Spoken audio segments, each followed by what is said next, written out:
মেদিনীপুর হাসপাতালে এমএসবিপি পদে এলেন ইন্দ্রনীল সেন। মানুষ যাতে অসুবিধায় না পড়েন, সঠিক চিকিৎসা পান, সেটাই লক্ষ্য জানালেন নতুন এমএসবিপি।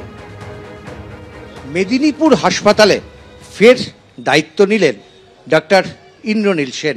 স্যার, আপনি তো দীর্ঘদিন এই হাসপাতালে ছিলেন, একটার সময় আবার কঠিন পরিস্থিতিতে আপনাকে আসতে হলো, কি ভাবছেন? দেখি, কালকে রাত্রে এসে পৌঁছেছি, একটু পরিস্থিতিটা দেখি। কিছুই যে মানে একদম সাডেনলি এসে উপস্থিত, একটা ক্রাইসিস সিচুয়েশন। মানুষ যাতে সাফার না করেন, এটা সবার আগে আমাদের প্রায়োরিটি। That's all. কিন্তু স্যার, আমি বলছি যে আপনি যখন এখানে ছিলেন, এই ধরনের সমস্যা কি আপনাকে ভেবে লাভ নেই। 2 বছর আগে আর 2 বছর 3 বছর পরে সবকিছু তো এভরিথিং চেঞ্জেস। Let's check. এবং 12 জন জুনিয়র ডাক্তার সহ, মানে সিনিয়র ডাক্তার সহ 12 জন। সংবাদ মাধ্যমের আপনিও যা শুনেছেন আমিও তাই শুনেছি। নতুন করে বেশি আমি কিছু জানি। আপনার কাছে চ্যালেঞ্জ স্যার এটা, নতুন করে আমরা আমাদের কাজটুকু করার চেষ্টা করি। That's all. এক সময় এই হাসপাতালের অনেকগুলো সমস্যা সামলেছেন, ফের তার ওপরই আবার দায়িত্ব দেওয়া হলো এই মেদিনীপুর হাসপাতাল সামলানোর। তার সবটাই চেনা, কিন্তু বদলে গেছে অনেক পরিস্থিতি। এই অবস্থায় দাঁড়িয়ে তিনি কি পদক্ষেপ গ্রহণ করেন, সেদিকেই কিন্তু নজর সকলের। স্যালাইনকে কার্যত ক্লিনচিট দিয়েছেন মুখ্যমন্ত্রী ও স্বাস্থ্য সচিব, কিন্তু ওষুধ প্রস্তুতকারী সংস্থার প্রসঙ্গে কেন মুখ্যমন্ত্রী কিংবা স্বাস্থ্য সচিব কিছু বললেন না, প্রশ্ন তুলছেন কেউ কেউ।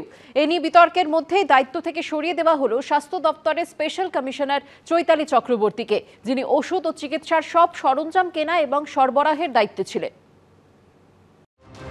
পশ্চিমবঙ্গ ফার্মাসিউটিক্যালের তৈরি রিঙ্গাল ল্যাকটেট স্যালাইন নিয়ে তোলপাড়ের মধ্যেই মেদিনীপুর মেডিকেল কলেজের 12 জন চিকিৎসককে সাসপেন্ড করলেন মুখ্যমন্ত্রী। তার দাবি, প্রসূতির মৃত্যু ও সংকটজনক পরিস্থিতির জন্য এরাই দায়ী।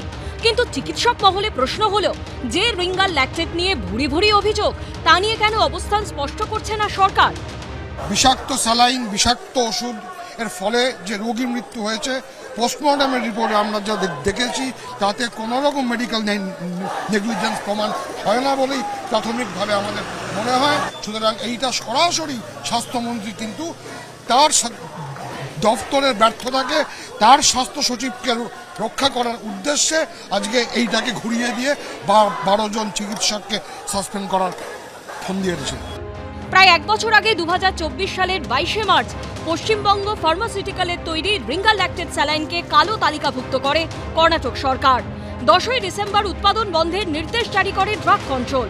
7ই জানুয়ারি নির্দেশিকা জারি করে স্বাস্থ্য দপ্তর। 13ই জানুয়ারি সরকার জানায় এই সংস্থার ওষুধ কোনো সরকারি হাসপাতালে ব্যবহার করা যাবে না। চিকিৎসক মহলে প্রথম প্রশ্ন হলো, কর্ণাটক শুরুতেই ব্যবস্থা নিল, পশ্চিমবঙ্গ কেন তা করল না? আবার প্রসূতি মৃত্যুর পর যখন ওষুধের ব্যবহার বন্ধ করা হলো, তারপরও কেন ওষুধ প্রস্তুতকারী সংস্থার কাউকে জিজ্ঞাসাবাদ করতে দেখা গেল না সিআইডিকে? এরই মধ্যে স্বাস্থ্য দপ্তরের স্পেশাল কমিশনার চৈতালি চক্রবর্তীকে তার পদ থেকে অন্যত্র সরানোর খবর বৃহস্পতিবার সামনে এসেছে। জল্পনা তৈরি হয়েছে, তাহলে রিঙ্গাল ল্যাকটেট বিতর্কের জেরেই তাকে অন্যত্র সরানো হলো। চৈতালি মেডিকেল সার্ভিস কর্পোরেশন লিমিটেডের মাথায় ছিলেন, অর্থাৎ ওষুধ ও চিকিৎসার সব সরঞ্জাম কেনা এবং সরবরাহের দায়িত্ব ছিল তার উপরই। কিন্তু চৈতালিকে সরানোর নেপথ্যে যদি রিঙ্গাল ল্যাকটেট বিতর্কই থাকে, তাহলে প্রশ্ন হলো, বৃহস্পতিবার সাংবাদিক বৈঠকে ডাক্তারদের সাসপেন্ড করার কথা জানালেও ওষুধ প্রস্তুতকারী সংস্থার প্রসঙ্গে কেন মুখ্যমন্ত্রী কিংবা স্বাস্থ্য সচিব কিছু বললেন না?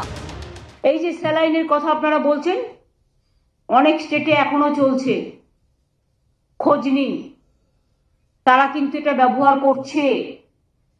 এর মধ্যে অন্য কোনো কাহিনী থাকতে পারে, আমি এর মধ্যে যাব না। আমরা বন্ধ করে দিয়েছি, আমরা ভালো করে এটাকে রিটেস্ট করব। আবার যদি রিঙ্গাল ল্যাকটেটের মধ্যে কোনো দোষ না থাকে, তাহলে এতদিন পরে এসে সর্বত্র তার প্রয়োগ কেন বন্ধ করা হলো?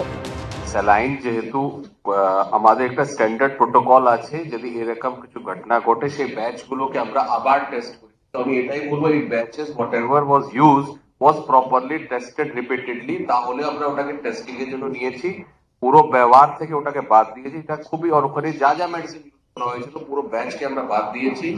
সেই স্যালাইন কোম্পানি থেকে কোনো আর আমরা জিনিস নিচ্ছি না, আর এটাকে আমরা আবার টেস্টিং করে দেখবো। Is a part of standard protocol, কিন্তু the medicines which were used were already tested.